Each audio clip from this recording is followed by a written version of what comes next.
Olá, boa noite. Eu sou o Fernando Rodrigues e este é o Poder em Foco, um programa de entrevistas em parceria editorial do SBT com o jornal digital Poder 360.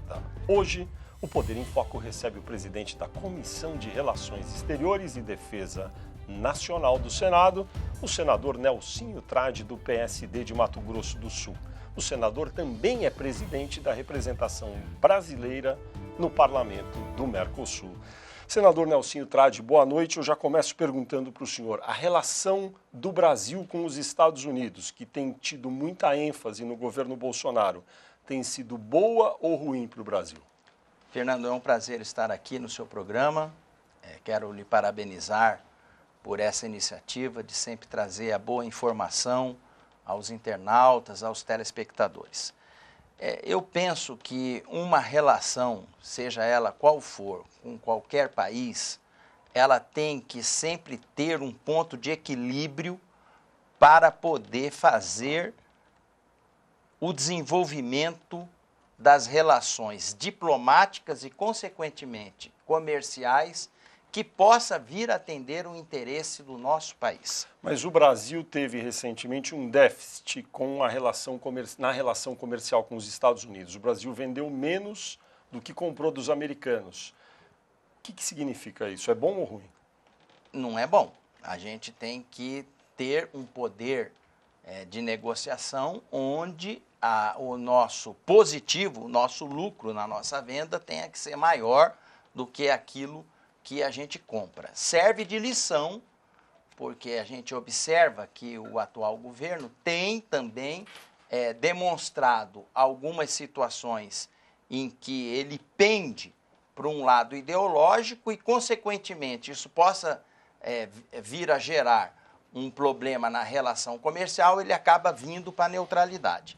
Essa questão com os Estados Unidos fez com que, ao observar isso, ao prever isso, ao planejar isso, o nosso governo tenha feito gestos para a China, gestos para os países árabes, no sentido de mostrar que o Brasil está pronto para poder receber os investimentos e o desenvolvimento que o nosso povo merece. O presidente Jair Bolsonaro mantém uma relação mais direta com o presidente Donald Trump, que tentará ser reeleito neste ano. Se Trump não for reeleito, ele demonstrando tanta proximidade como demonstra Bolsonaro, qual o efeito se Trump perder? Bom, veja bem, no início do mandato do presidente Bolsonaro, essa ligação parecia, e através dos gestos isso era demonstrado, estar mais próxima com os Estados Unidos. Posteriormente, com o andar da carruagem, com o andar do governo, a gente viu que o presidente Bolsonaro e até mesmo as ações do governo vieram para uma neutralidade, justamente para buscar uma abertura, um entendimento com outros poderes mundiais que não comungam com a ideologia dos Estados Unidos. Agora, essa é uma questão para você ver que nós temos que olhar para o lado do Brasil. Se, porventura, não vamos nem muito além, houver o impeachment do presidente Trump, imagina a confusão que isso vai dar. Porque já passou na Câmara, agora vai para o Senado. É muito difícil passar no Senado, porque ele tem a maioria republicana. Mas vamos dizer que passe. Como que fica o Brasil nessa história? Ou seja, o senhor está dizendo que no início do governo o presidente Bolsonaro errou ao privilegiar tanto os Estados Unidos? Eu não digo assim de uma forma tão incisiva, mas ele poderia ter acertado mais, de ter buscado uma neutralidade. Como ele viu e acabou buscando. E isso acabou sendo benéfico para o Brasil. Tanto é que nós temos relatórios de que a reunião do BRICS foi muito positiva aqui no nosso país, onde a gente sediou.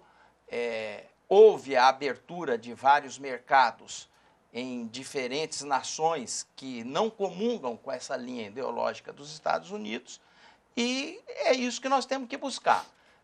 Eu viajei pelo mundo no ano passado em função da presidência da Comissão de Relações Exteriores. Em todo lugar que eu fui, representante que era do Congresso Nacional, como senador da Comissão de Relações Exteriores, os parlamentares perguntavam: essa reforma de vocês da Previdência realmente vai passar? É isso que vai fazer com que o país de vocês possa estar pronto para receber novos investimentos de fora? Ou seja, nós fizemos o nosso dever. Fizemos o dever de casa para preparar o país para poder viver esse momento que eles mesmo, do próprio governo, cansaram de cantar em verso e prosa. Senador, nas relações exteriores, o senhor preside a comissão no Senado. A política de relações exteriores do ministro Ernesto Araújo coincide com aquilo que pensa a maioria dos integrantes da Comissão de Relações Exteriores do Senado? Olha, a nossa comissão ela é muito crítica, até porque ela tem muitos senadores técnicos. Ali você pode observar que nós temos senadores experientes, que já foram governadores, que já passaram por cargos importantes. Então, eles entendem que o ministro Ernesto, ele tem um lado ideológico muito forte que acaba prejudicando... Cite um exemplo. Essa questão da proximidade velada dele com os Estados Unidos. Isso velada, é bom? Não, acho que é até explícita, não é? Até certo ponto, sim. Não é? O que não é tão bom. Né? Porque a China pode não gostar disso, os países árabes podem não gostar disso, e a gente tem com esses países relações comerciais fortes que o Brasil precisa. O senhor já conversou com o ministro Ernesto Araújo sobre isso? O ministro Ernesto sempre esteve pronto para nos atender. É uma pessoa que eu tenho um livre acesso. Todas as demandas que a comissão teve, ele sempre esteve pronto para poder respondê-las. Então, eu não posso reclamar sob o ponto de vista político da relação da comissão com o ministro Ernesto. Porém, eu não quero dizer em relação à ação dele em relação à diplomacia brasileira para fora. Que gesto ele deveria fazer, no seu entender, para melhorar a atuação como ministro das Relações Exteriores? Olha, Fernando, quem sou eu, né? Um senador que está no primeiro mandato para poder dar um conselho para um diplomata com a carreira que o ministro Ernesto tem. Mas eu sinto, assim, que o ministro Ernesto tem muita boa vontade, é uma pessoa dotada de um conhecimento, de uma carreira diplomática brilhante, e que ele tem, na minha avaliação modesta, que se aproximar mais do campo diplomático do que da questão ideológica. Não muito tempo atrás, o governo pretendia indicar Eduardo Bolsonaro, deputado federal, como embaixador do Brasil nos Estados Unidos. Depois, isso foi afastado. Se essa ideia tivesse persistido, haveria dificuldades na sua comissão para aprová-la? Sim, eu sempre falei isso. Haveria um equilíbrio muito grande. Todo mundo vinha perguntar qual que é o placar, como é que está a situação do Eduardo na comissão. Eu falava, se eu tivesse que apostar em alguma coisa, eu apostaria no equilíbrio. Porque se você reunisse 10 senadores, 5 era contra, 5 era a favor. Se você reunisse 6, 3 era a favor, 3 era contra.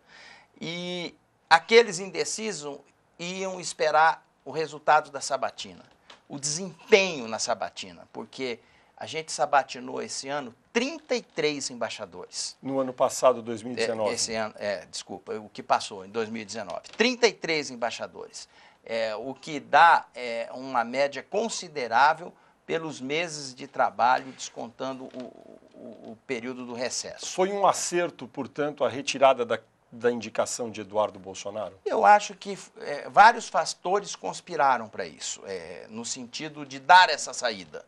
A questão partidária, a confusão que se gerou dentro do PSL, ele que foi escolhido pelo grupo de parlamentares fiéis ao presidente Bolsonaro para poder tentar pacificar isso, que acabou não pacificando. Então foi... E outra coisa que eu sempre falava e eu continuo falando. A renúncia de um mandato parlamentar conquistado da forma como ele conquistou, com certeza ia ser muito difícil para ele. Eduardo Bolsonaro é deputado federal pelo estado de São Paulo, pelo PSL, e teve uma votação muito grande, a maior votação nominal da história para deputado federal. Teria que renunciar ao cargo para ser embaixador. Bom, o fato é que outro embaixador foi indicado, ainda necessita ser sabatinado. É Nestor Foster, está lá já na embaixada, com outro cargo, e tem que ser sabatinado pela sua comissão no Senado. Sim. Quando isso será feito? Bom, o processo da sua tramitação já se iniciou antes do recesso, no ano passado, e na primeira semana de fevereiro vai dar sequência a essa tramitação na Comissão de Relações Exteriores. O relator, que já foi designado, que no caso sou eu, eu acabei avocando para mim essa relatoria, nós vamos ter 5 dias úteis para poder emitir esse relatório. Ele será avisado da data da sabatina e ele tem um tempo de 7 dias para poder vir até o Congresso para poder ser sabatinado. Ou seja, até o Carnaval, isso na Comissão de Relações Exteriores está esgotado. Ele deve ser sabatinado até o Carnaval, Sim. Antes do Carnaval. Exatamente. Ou seja, meados de fevereiro. Exato. E qual é a expectativa nesse caso de placar? Muito positiva. Não vejo nenhum empecilho, nenhum senão, até porque as notícias que chegaram até a gente, pelos próprios parlamentares que tiveram contato com ele, são extremamente positivas, de um embaixador que de fato está na embaixada, falta ser de direito, a partir do momento da sua aprovação no plenário, é um embaixador que está pronto para resolver os problemas do Brasil. Agora, o fato é que, qual é a finalidade dessa sabatina? É você ver o preparo daquele que está sendo questionado. É como se fosse uma prova oral, daquelas que a gente fazia no ginásio, no científico, no colegial, onde o professor fazia as perguntas para o aluno. E você vê no desempenho da fala do candidato aquele que é preparado ou não. E a prova maior de que isso não é uma ação entre amigos é que, invariavelmente, tem votos contrários dentro da comissão. Ou seja, é difícil você ter uma unanimidade. Sempre tem um senão de alguém que pisa no calo de alguém lá para poder fazer com que essa sabatina possa realmente ser proveitosa. Mas na sua avaliação, essa pisada no calo, esse aperto ali no sabatinado tem sido no nível ideal ou deveria-se, como se diz, levantar um pouco o sarrafo ali? Olha, para você ter uma ideia, teve um lá uma vez que veio uma pergunta de um telespectador dizendo o seguinte: poxa, você está indo para um país que não tem nenhuma repercussão econômica, quantos cargos você vai poder nomear na sua embaixada, a partir do momento que você for? Você não acha que você está indo lá para poder gastar dinheiro público? Então você bota o cara em saia justa.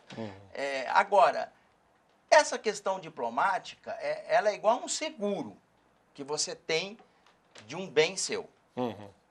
Muitas vezes você não dá valor para ele, mas quando você precisa e você tem, você vê a falta que ele faz. Então, em determinados momentos, quando o país precisa, e você tendo um embaixador firme, atuante, respeitado, isso faz a diferença. O senhor é relator, no caso, do indicado para ser embaixador nos Estados Unidos pelo Brasil, Nestor Foster. Que pergunta mais dura o senhor vai fazer para ele? Bom, primeiro eu quero saber do pragmatismo dele em relação a esse balanço que a gente acabou de, no início da entrevista, colocar para o telespectador e para o internauta. Ou seja, nós estamos comprando mais do que vendendo. O que ele, como embaixador, pode fazer para virar essa balança comercial ao nosso favor?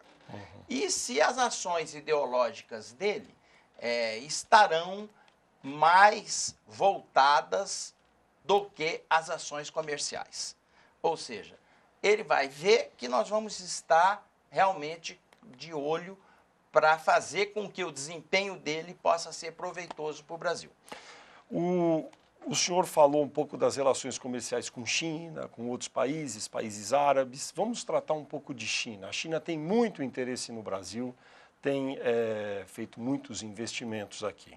Na sua avaliação, como a Comissão de Relações Exteriores do Senado deveria atuar para entender, interpretar e até aconselhar o governo sobre a presença chinesa no Brasil? Bom, voltando um pouco, puxando a sardinha um pouco para o meu estado, nós temos uma rota para poder atingir o continente asiático, que sai do Brasil, passa pelo Paraguai, vai pela Argentina, atinge o Chile, no porto de Antofagasta e Iquique, tem lá uma briga entre eles para ver qual dos dois portos é o mais apropriado, para a gente poder atingir o continente asiático. Pelo Pacífico. Pelo Pacífico, economizando 8.000 quilômetros marítimos, 14 dias de viagem, barateando em 40% o frete. Esse é um projeto que tem o apoio do atual governo. Existe 2 pontes a serem edificadas que o governo já iniciou a licitação de uma, está prestes a incrementar a do outro trecho e vai fazer com que esses países possam realmente ter um despertar mais apropriado no olhar comercial para com o Brasil. O senhor me permite dizer, essa rota para o Pacífico, a gente ouve falar dela há muito tempo, quase iguala com a reforma tributária, não é? E é difícil de sair. Qual a chance disso virar realidade, por exemplo, dentro da administração Bolsonaro, que vai até 2022? Fernando, o lado paraguaio, a gente já observou, parece que eles já fizeram 70 quilômetros na rodovia que liga o Chaco paraguaio até a edificação da ponte da ilha de Carmelo Peralta, no Paraguai, com Porto Murtinho, no Mato Grosso do Sul. Esse recurso para fazer essa ponte, no valor de 75 milhões de dólares, já foi aprovado para ser custeado pelo Conselho da Itaipu Binacional. Ou seja, é um projeto que está mais vivo do que a gente possa pensar. A gente já levou essa discussão para dentro do Parlasul, do qual eu tive a honra de ter sido indicado como presidente da delegação brasileira, e eu estava presente, que o presidente Mário Abdo Benítez, do Paraguai, o Marito, disse que marcou data para abril de 2023 para poder inaugurar esse trajeto. Então, é algo que realmente está mais forte e vivo do que a gente possa pensar. Agora, que realmente isso já se canta em verso e prosa há muito tempo, você tem razão. Mas nunca essa realidade está tão presente como está hoje. Estamos falando de vender para o mercado asiático. Agora vamos falar da Ásia, da China, sobretudo, presente no Brasil. O senhor acha que tem que haver algum tipo de controle sobre os investimentos chineses no Brasil? Ou deve ser realmente modelo liberal, quer vir aqui, compra, pode levar? Eu acho que eu sou médico, né? E todo médico ele preza pelo equilíbrio. Nada em excesso faz bem. Então, tem que ter ponderações, tem que ter meio termo, porque a gente sabe que a ação intensiva, intensa do povo chinês não é brincadeira. Quando eles vêm, esses dias mesmo lá na reunião do Parlasul, em Montevidéu, quando a gente viu, tinha uma delegação de parlamentares chineses para poder querer também discutir um acordo de livre comércio com o Mercosul, nos mesmos moldes que a União Europeia. Então, eles não estão para brincadeira. Não brinca, porque a partir do momento que der a oportunidade, eles vêm e abocanham o mercado.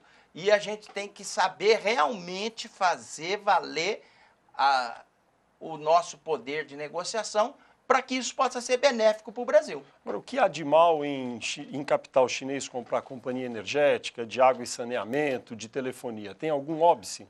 Não, mas você tem que ponderar as coisas, né? Por exemplo, nós vamos ter aqui o leilão do 5G. Isso. Que esse ano isso vai ser colocado em voga. Até na nossa comissão já teve uma reunião secreta para tratar desse assunto. É um assunto realmente que vai gerar muita polêmica, porque a partir do momento que você colocar isso num leilão, você vai acabar tendo que passar para frente a soberania nacional com informações que muitas vezes pode não ser propícias a serem passadas para frente. O senhor está dizendo que vender o 5G para ser operado, por exemplo, pelo capital chinês, tecnologia chinesa, pode ter um risco para a soberania brasileira? Não só para eles, como também para qualquer um outro. Isso tem que ser muito bem discutido. Eu penso que os órgãos inerentes a essa questão vão ter muito trabalho pela frente. O senhor tem alguma sugestão de que tipo de regulação teria que ser feita? Olha, na verdade, a gente sabe que vai ter uma briga ferrenha entre os chineses e os Estados Unidos para essa questão. Só para o nosso telespectador se posicionar, 5G é a nova tecnologia do celular, muito veloz, que está sendo implantada já em alguns países do primeiro mundo, vai chegar no Brasil neste ano ou no próximo. E nos Estados Unidos há uma grande restrição à entrada da tecnologia chinesa para o 5G. Que tem uma expertise em vários outros países, né? Já demonstrado. Né? Exato. Agora, o senhor acha que é possível que seja o capital chinês ou americano, ou de onde for, que entre no 5G brasileiro e que tenha uma regulação para impedir algum problema de uso indevido da tecnologia ou dos dados? Essa vai ser a grande questão, o grande cerne de toda essa discussão. Eu não vou abrir mão da garantia da soberania nacional na condição de senador e presidente da Comissão de Relações Exteriores. Tem alguma subcomissão, algum grupo, alguma reunião já marcada para discutir esse tema? Nós temos dentro da Comissão de Relações Exteriores e Defesa Nacional a comissão que trata dos assuntos de inteligência. Uhum. E essa comissão já fez uma reunião e haverá de fazer nesse ano várias outras com integrantes do Executivo para a gente poder colocar isso de uma forma mais clara e que o Congresso possa acompanhar isso de perto. Não fazer com que essa seja uma questão que possa pender para um lado ou para outro. Quem tem que sair ganhando com isso é a sociedade brasileira. Ou seja, para resumir, capital chinês, capital europeu, capital americano, qual seja, terá que seguir regras muito rígidas se quiser entrar no 5G brasileiro com garantia de privacidade dos dados, não vazamento dos dados. Estou falando o que o senhor está querendo expressar. Exatamente isso. Você tem aí o poder, e digo até em foco, de ser didático para aquele que está assistindo, poder compreender o que a gente está falando. O senhor resumiria como isso, então? É uma questão essencial, é um desenvolvimento que está na nossa frente. As regras. Nós não podemos fugir disso, mas, para tanto, tem que ter uma agência de regulação, uma agência reguladora forte, firme, independente, que não possa pender para lado ideológico nenhum, para garantir a soberania nacional. E a segurança dos dados dos usuários, é isso? É isso, exatamente isso. Entendi. Agora, não está parecendo que isso ainda está em curso, não é? Eu estou enganado. Não, essa questão foi de uma forma discreta, aventada, numa notícia ou outra, mas vai ter o seu time. Você pode ter certeza que vai, até porque os interesses que estão em volta desse processo todo, eles são muito grandes e muito poderosos. O leilão do 5G será analisado pela Comissão de Relações Exteriores e Defesa Nacional? Com certeza absoluta, a comissão vai ter um papel protagonista nessa questão. Senador, Venezuela. O presidente Jair Bolsonaro acertou ao dar apoio a Juan Guaidó, que é autodeclarado presidente da Venezuela, ou foi um ato errado? Bom, aí você pega o início de um governo que tinha uma tendência muito forte para o lado ideológico. Eu penso que o que o Brasil deveria fazer, e acabou fazendo, e acabou se encontrando, foi levar essa discussão para um grupo, o denominado Grupo de Lima, que dali, com a divisão das responsabilidades de discernimento dessa questão, acabam por chegar num denominador mais sensato. Você vê, essa é uma questão que foi colocada num primeiro momento. O governo brasileiro declarou o apoio ao presidente autoproclamado, Juan Guaidó, que acabou sendo colocado de escanteio pela força empreendida pelo presidente atual, o Nicolás Maduro, que tem uma interlocução muito forte com o regime militar naquele país, que em função disso acabou não saindo do poder, ou seja, ficou dito pelo não dito. Mas foi precipitado o Brasil dar o apoio a Guaidó? Eu penso que o Brasil tinha que ficar mais voltado ao Grupo de Lima e dali deixar o grupo falar em nome do grupo e não de uma posição como o Brasil todo, porque acabou a gente ficando aí a escanteio junto com o Guaidó nessa questão. Ou seja, foi precipitado? Penso que sim. Vou falar rapidamente, nesta semana que acabou, o ministro Paulo Guedes esteve em Davos, na Suíça, vendendo o Brasil, falando sobre investimentos. Nesta semana que começa, haverá a viagem do presidente Bolsonaro, já está, né, na Índia, para também promover um pouco o Brasil. Esse tipo de iniciativa não mereceria ter alguém da Comissão de Relações Exteriores do Senado junto? Sim, sempre nós somos convocados para que a gente possa estar participando de viagens dessa natureza. Ocorre que esse início de semana vai coincidir com o início da volta dos trabalhos pós o recesso. E em função disso, eu não fui nessa viagem justamente para poder dar andamento naquilo que ficou pendente do ano passado, como a sabatina do embaixador dos Estados Unidos, do embaixador do Líbano, as outras questões que o parlamento deverá enfrentar esse ano. Mas sempre que tem uma viagem com essa grandeza, nós, da Comissão de Relações Exteriores, somos acionados. Senador, o Poder em Foco fará um breve intervalo e volta já já.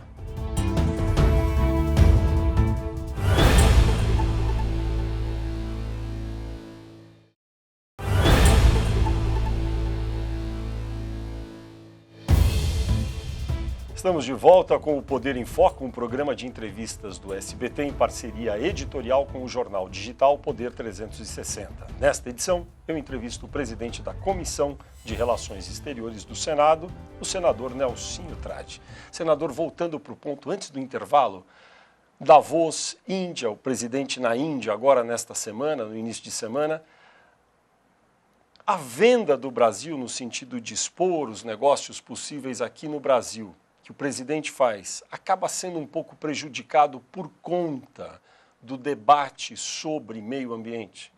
Com certeza. Eu recebi, esse ano que passou, Fernando, várias delegações de parlamentares da Europa, dos Estados Unidos, de diferentes lugares do mundo, dos países árabes, da África, e é impressionante como que esse discurso dessa questão ambiental mexe com as pessoas. O Brasil melhorou já um pouco ou ainda continua com a mesma posição que acabou produzindo a repercussão negativa? Eu penso que o Brasil aprendeu com isso, porque a gente apanhou. O Brasil, o governo Bolsonaro, exatamente, no caso. E, consequentemente, o Brasil.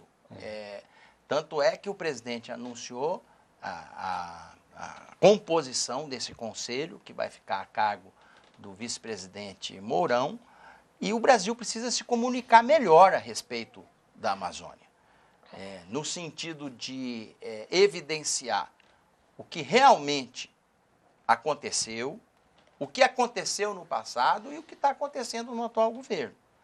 Porque ficou a pecha de que o atual governo não dá a mínima para o meio ambiente e que não dá a mínima para desmatamento e que não dá a mínima para a questão das queimadas. O que a gente sabe que não é verdade. O que falta são ações mais propositivas que o governo tem que empreender para poder valorizar essa questão ambiental. Observa que qualquer problema climático que aconteça ao redor do mundo se remete a pelo menos pensar na questão da Amazônia. Então nós não podemos ficar com essa carga nas nossas costas. Nós temos que sim mostrar uma realidade e fazer ações mais incisivas no sentido de coibir desmatamentos e, em função disso, coibir as queimadas. Em Davos, na Suíça, o ministro Paulo Guedes disse que o problema do meio ambiente é muito provocado por conta de populações mais pobres, que ainda não têm a cultura, não preservam e que precisam muitas vezes para comer desmatar. Foi uma boa declaração? Não, não achei. Eu acho que ele quis interpretar de um jeito, mas essa questão ela passa muito mais pela industrialização desenfreada que nós estamos vivenciando ao redor do mundo. Que esse sim afeta mais o meio ambiente do que o ribeirinho que precisa desmatar um pedacinho da sua terra para poder fazer uma plantação. Agora, esse precisa ser orientado, esse precisa ser monitorado. É essa ação que eu entendo que precisa ser mais fomentada por parte do governo. O senhor já falou um pouco sobre a modulação que teria sido necessária nas declarações do Brasil a favor de Juan Guaidó, presidente autoproclamado da Venezuela. Deixa eu perguntar sobre a nota que o Brasil emitiu no início deste ano de 2020 a respeito do bombardeio e da morte que os Estados Unidos acabaram assumindo do líder Soleimani do Irã. O Brasil deu apoio à ação americana numa nota no início. Essa nota teve o tom correto na sua avaliação? Na minha modesta avaliação, eu não faria uma nota dessa natureza. Por quê? Porque, primeiro, que ninguém é a favor de terrorismo. Quer dizer, não precisa evidenciar essa questão. Tentaram fazer uma nota para dizer que eram contra o terrorismo, que todo mundo sabe que o atual governo e não precisava falar, mas ela pendeu mais para um apoio norte-americano. Pelo seguinte, o Irã é o segundo maior exportador de milho que o Brasil tem. É o quarto maior exportador de carne. O Brasil exporta para lá. Exporta para lá. A gente comercializa com o Irã 2 bilhões e 600 milhões ao ano. Ou seja, é um valor, na minha avaliação, que não pode ser desprezado. Então, qualquer situação dessa natureza, você não precisa, num momento em que você está fomentando uma relação comercial, e o Brasil está propício para isso até pelos ajustes que fez na sua economia, na sua máquina pública, você entrar numa briga que não é nossa. Essa briga não é do Brasil. Agora, se os Estados Unidos tiveram motivo para poder fazer o que fez, isso é uma outra questão. Mas eu nunca vi guerra boa e nunca vi paz ruim. Eu sou um cara pacífico a favor do entendimento. Em suma, a nota brasileira sobre o conflito Irã-Estados Unidos foi num tom errado. Na minha avaliação, sob o ponto de vista comercial, sim. Senador, fronteiras. Recentemente houve uma fuga em massa de presidiários em Pedro Juan Cabaleiro, na fronteira do Brasil, com Mato Grosso do Sul, seu estado, com a cidade de Ponta Porã, integrantes ditos ou ligados ao chamado PCC. Como a Comissão de Relações Exteriores e Defesa Nacional do Senado pode atuar nessas relações bilaterais, nas questões de segurança, para evitar esse tipo de episódio? Bom, primeiro, essa discussão com certeza vai vir em pauta no início dos trabalhos. De que forma? Nós vamos levantar esse debate. Por quê? Se houve essa fuga, como a gente viu que houve, esse pessoal já deve estar nos grandes centros do Brasil, traficando, vendendo fuzis, traficando drogas. E nós precisamos logo acelerar a implantação do Sistema Integrado de Segurança nas Fronteiras, o SISFRON, que nós fomos visitar o seu projeto, o seu desenvolvimento, justamente na cidade de Ponta Porã, no Mato Grosso do Sul. Ocorre que o Brasil tem milhares de quilômetros de fronteira.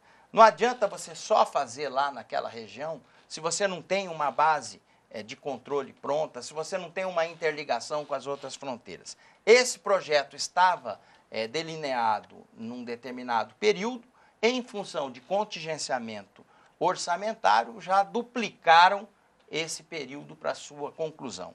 E é um projeto essencial para poder garantir a segurança nas fronteiras. Esse projeto ajuda como?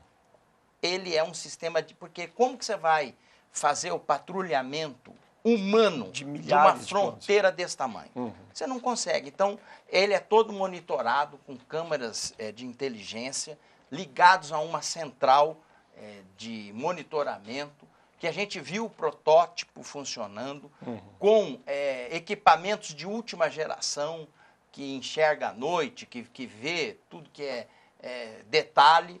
Ou seja, ele é imprescindível para um país continental como o nosso, que tem milhares de quilômetros de fronteira, como o Brasil tem. O governador do Rio de Janeiro, Wilson Witzel, falou nesta semana que acabou que tem alguma coisa muito errada na fiscalização da entrada de armas no país e que há falhas na gestão federal na segurança nas fronteiras. O senhor concorda? Olha, que há falha há, porque senão não tinha tido uma fuga desse tamanho e desse povo tendo tudo voltando aqui para o Brasil. Agora, você observa que mais forte que isso é uma briga política que existe entre o Bolsonaro e o Witzel, né? Então, a gente tem que ter um pé atrás também em relação a isso. Agora, é uma crítica que serve para você melhorar. Realmente, nós precisamos melhorar nessa questão da segurança nas fronteiras. Eu sinto isso na pele no meu estado. Senador, outro assunto. Israel. Está um pouco dormindo o assunto agora, mas ainda há a intenção do governo Bolsonaro de mudar a embaixada do Brasil de Tel Aviv para Jerusalém, lá em Israel. O senhor é a favor ou contra? Para que entrar numa polêmica dessa natureza? No início do governo foi colocada essa questão. Isso. Viu a reação que se deu, principalmente nos países árabes. Aí já mudou da embaixada para um escritório de negócios. Isso. Já veio mais para a neutralidade. Então, eu penso que com o andar da carruagem, com o andar das ações do governo, a gente vai aperfeiçoando as nossas ideias e aquilo que realmente na prática a gente deve fazer.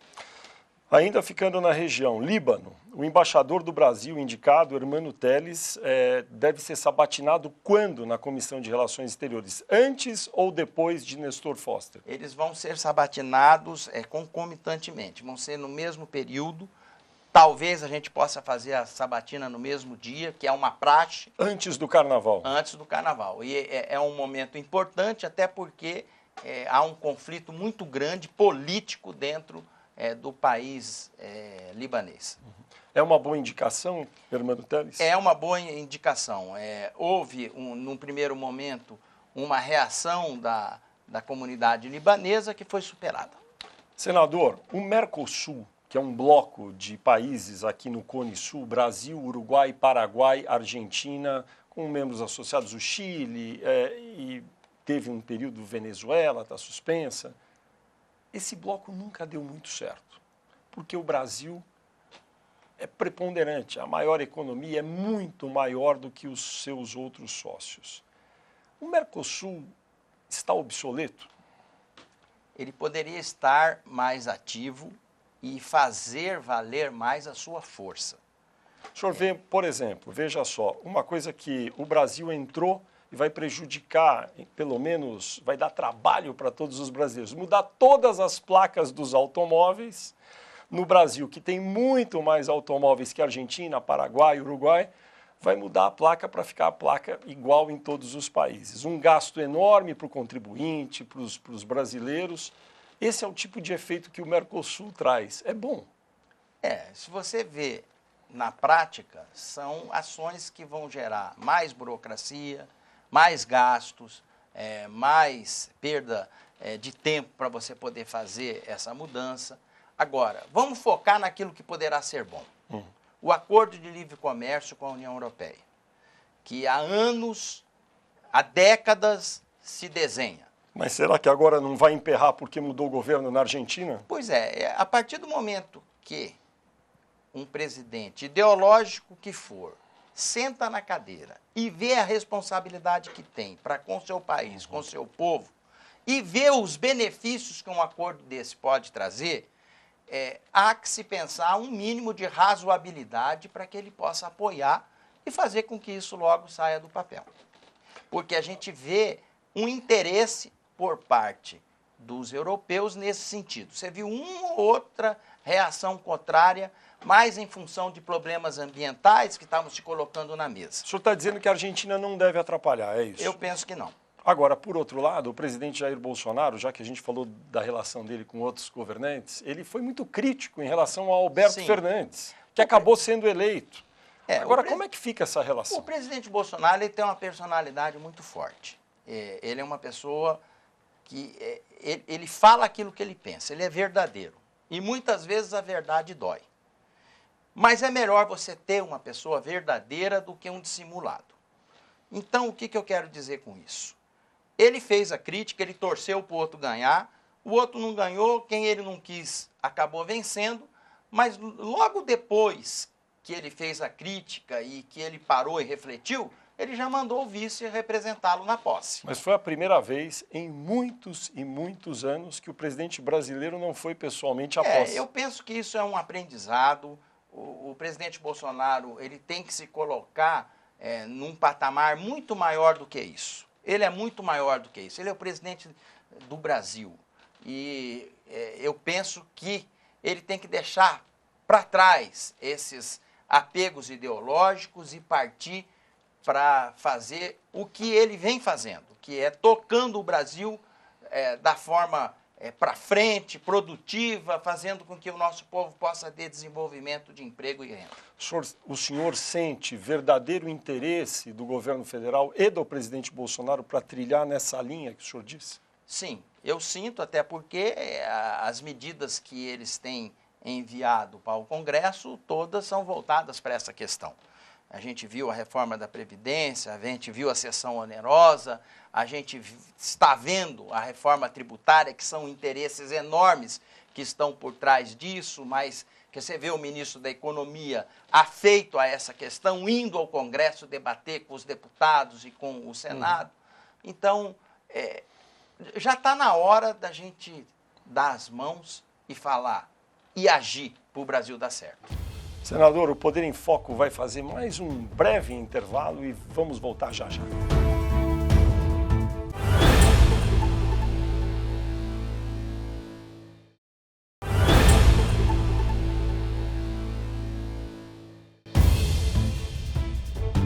O Poder em Foco está de volta. Este é um programa de entrevistas do SBT em parceria editorial com o jornal digital Poder 360. E nesta edição eu converso com o presidente da Comissão de Relações Exteriores do Senado e presidente também da representação brasileira no Parlamento do Mercosul, Nelsinho Trade. Senador, vamos falar um pouco de política, né? Sim. O Congresso Nacional tem sido criticado, está com uma avaliação muito baixa em todas as pesquisas, aliás, quase histórica. O que é necessário fazer para melhorar a imagem do Congresso, que já votou muita coisa importante em 2019 para o bem do Brasil, mas ainda assim está com avaliação ruim? Por exemplo, o senhor seria a favor de reduzir o número de deputados e senadores? Bom, primeiro que a qualquer época, em qualquer tempo, sempre a avaliação do Congresso, dos parlamentares, ela nunca é positiva. É histórico. Isso é histórico. Esses dias eu estava vendo... Nos Estados Unidos também. Um documentário na TV Senado mesmo, sobre a época do Estado Novo, e lá a gente observava já as críticas. O Brasil é um país continental de dimensões realmente gigantescas. E o número de parlamentares está de acordo com a dimensão do nosso país, dos nossos estados e do número de cidades, que a gente tem mais de 5.500 municípios. Não seria um gesto? Eu sei que, do ponto de vista da despesa, seria pouco cortar 100 deputados, para um tamanho que tem o orçamento brasileiro, mas não seria um gesto positivo do Congresso dizendo, olha, diminuímos 100 deputados, 27 senadores? Olha, o gesto seria, mas se você me perguntar se isso pode vir a ser possível, não pode esquecer que isso não vai para frente. Não passa. Não passa. Não adianta você aqui querer ser dissimulado ou fazer uma versão, jogar para a galera, como se diz no dito popular, para quem está me assistindo ficar simpático a mim. É melhor você ser realista e falar a verdade. Um projeto dessa natureza é muito difícil de prosperar. E o senhor, pessoalmente, também acha que não deveria... Eu penso que essa é uma questão de você aperfeiçoar a cobrança que se deve fazer num sistema democrático ao parlamentar que você escolheu. E essa identidade já está começando a ser exercitada pelo eleitorado brasileiro. Eu tenho um celular que tornou-se público na minha página do Senado, e esses dias eu fui olhar o número de mensagens, ela passava de centenas de milhares. Porque as pessoas vêm e te cobram. Quando você tem... Mas o senhor lê as mensagens? Eu procuro ler. É humanamente impossível você conseguir ler 100 e poucas mil mensagens. Aí como é que faz? Mas você vai buscando e vai procurando ver. Tem muita crítica, a maioria é crítica, ninguém praticamente manda mensagem para poder te parabenizar por aquilo ou por algum projeto interessante, principalmente em temas polêmicos, por exemplo, a questão do COAF. O COAF, que é o órgão que faz a fiscalização de transações bancárias e que estava para ficar com o ministro Moro na Justiça, acabou indo para a Fazenda, para o Banco Central. Eu estudei o assunto e vi que em praticamente 2 ou 3 países do mundo o COAF estava na Justiça. O restante todo estava funcionando na economia, onde, na minha avaliação, ele deve funcionar. Uhum. Por quê? Como que você vai fazer um COAF produzir uma central de informação das movimentações financeiras sem o Banco Central e sem a Receita Federal? Entendi. Aí o senhor foi criticado por isso, mas estava convicto. Eu nunca fui tão demandado nas redes sociais em função dessa questão. E eu procurei responder todo mundo. Uhum. A ponto de, depois, o próprio ministro Moro concordar com a tese que nós estávamos defendendo.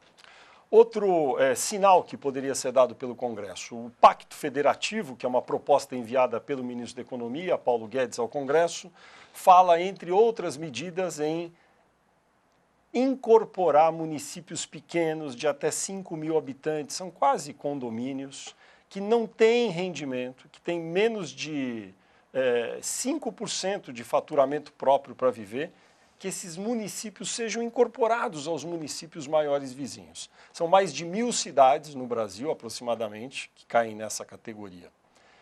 Isso também vai ser muito difícil passar no Congresso?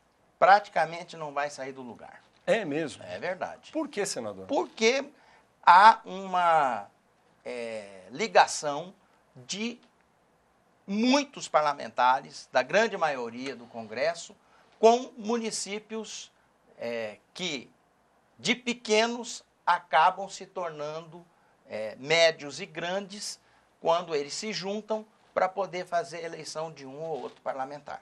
Então, não adianta querer chover no molhado. O senhor não acha que isso acaba justificando a avaliação ruim dos políticos? Porque, acho. Na verdade, esses municípios jamais serão viáveis. Eu acho, mas serviu esse recado do governo de alerta para que esses municípios possam buscar incrementar suas receitas, procurar desenvolver atividades econômicas. O governo também tem o seu papel para poder auxiliar os municípios nessa questão.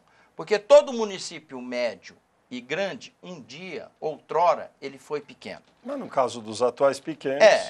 Aí essa é uma questão. Agora, se você for ver também na representatividade política, o mandato de um vereador, de um prefeito, esse é o agente político mais próximo da sociedade.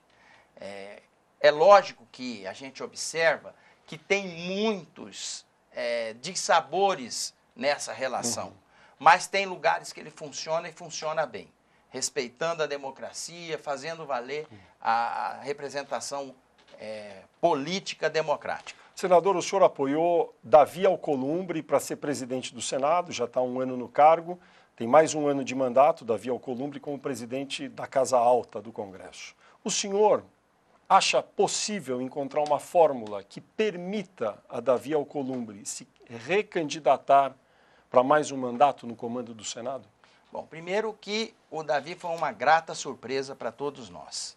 Uma pessoa extremamente, excessivamente democrática, partilha a responsabilidade da condução do Senado com os líderes, uma pessoa que gerou uma pacificação dentro da casa e da mesma forma que Rodrigo Maia conseguiu fazer valer uma reeleição numa mesma legislatura, eu penso que o presidente Davi tem tudo para conseguir e tem em mim um apoiador.